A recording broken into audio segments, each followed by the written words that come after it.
daughter and Pastor Tim's third daughter. Um, my grandpa, he's just meant so much to me, like throughout my life, and you know, he's my pastor, but he's also my grandpa, and he's great at both. And he's just a really, really busy person, and every time I go over his house, he always makes time for me, to talk to me and encourage me, and just to talk to me about my life and what's going on, and I really appreciate that, and I love him so much for that. Okay. Well, it's a real honor for me to talk about my husband, who I know very well because I have been married to this man for 50 years. We've gone through a lot of difficult times and a lot of wonderful times. But I have to say the thing that I so admire about him is that he's a man of vision, compassion, integrity.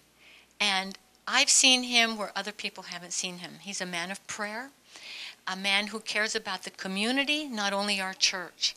And I can remember during 9/11 the countless hours that he gave in compassion toward people who were suffering loss. And with the community, different crises that come up, he has that love and compassion and perseverance. And probably out of everyone who spoke the most, I probably know him best. And I have to say that I not only love him, but I admire him as a true man of God. Thank you.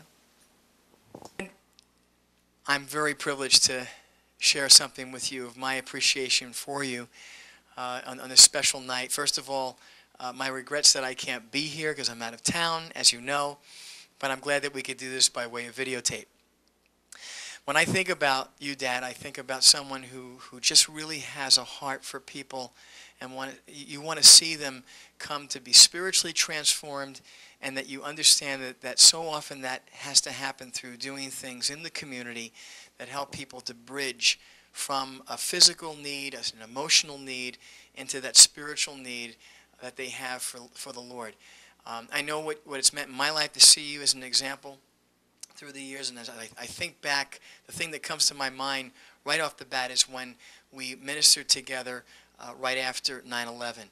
And we went in and we began to meet with families who didn't know if they had lost their loved ones, and we began to try to find ways to minister to them and the emotional and spiritual side and even the physical side.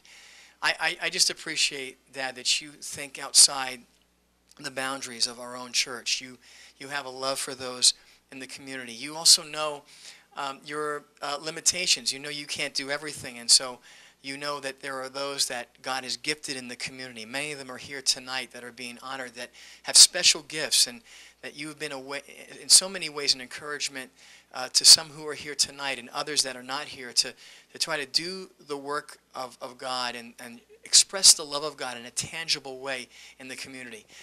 Look, Dad, it's been my privilege through the years to grow up in the home that you have led, and then to be in the church that you have led, and then to be on staff with you over 20 years now. I guess we're pressing toward 25 years. And I believe that the best is yet to come.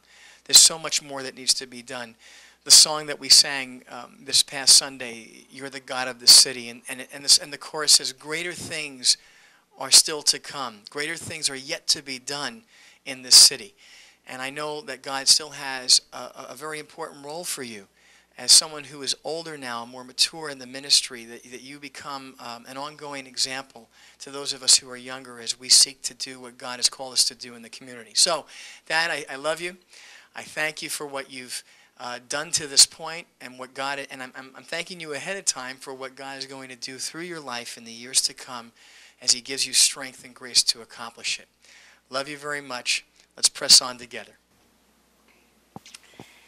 Pastor, we're so honored to be here, even though it's on a video, to honor you. We think you are well deserved of this honor. We've watched you. We came to church in 1976, and we've seen you in the good times and the bad times, and we've watched you be a tremendous man of God, faithful to your wife, and a great not only husband but father to their children, and now grandfather. And We're just so excited to be a part of this church and all that you're trying to do, not just for us, but for the entire community. We want to thank you for having, trusting us and having confidence in us and giving us a chance to do things that we never thought we'd be able to do. And we want to thank you. Joe?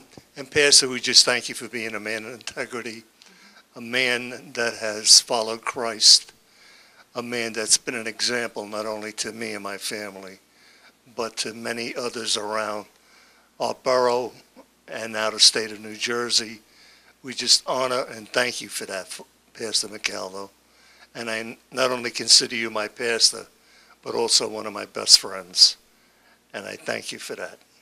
We love you.